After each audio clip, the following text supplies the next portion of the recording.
4 сарын 18-наас бид нар мод тарилтын захиалга авч эхэлсэн.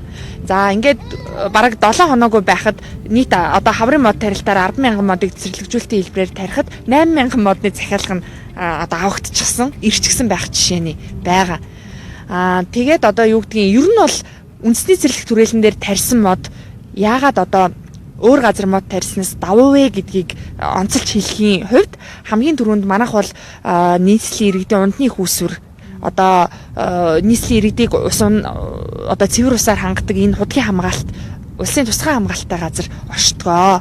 За тэгээд мөн одоо манайхын чинь зөвхөн үндэсний цэцэрлэг түрээлсэнгээс гадна ус уугүй удирдах газар 805 дугаар цэргийн анги, за тэгээд цахилгаан түгээх гээд 4-5 байгууллага ингээ хамтын ажиллагаанд энэ газрыг ингээ хамгаалж байна.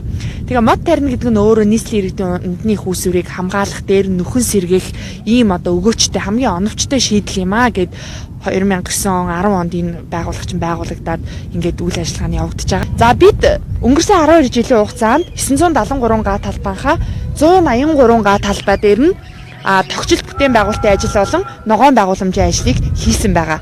Анхнаасаа ер нь тэзүүгийнхээ одоо шаардлагаар нийт талбай нь 85% нь мод тарих ёстой бол 15% нь тогтчил бүтээн байгуулалтын ажил хийх ёстой.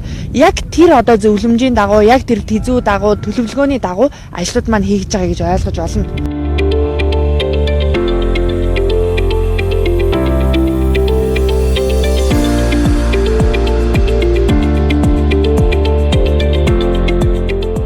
Одоо хаврын мод тарилт маань бэлтгэл ажил нь хангагдаад 5 сарын 7-нд эхлэх гээд ингээд явж байна. Тийм болохоор чин сэтгэлээсээ одоо бүр юм зүрхнээсээ тийм байгаль дэлхийдээ хайртай.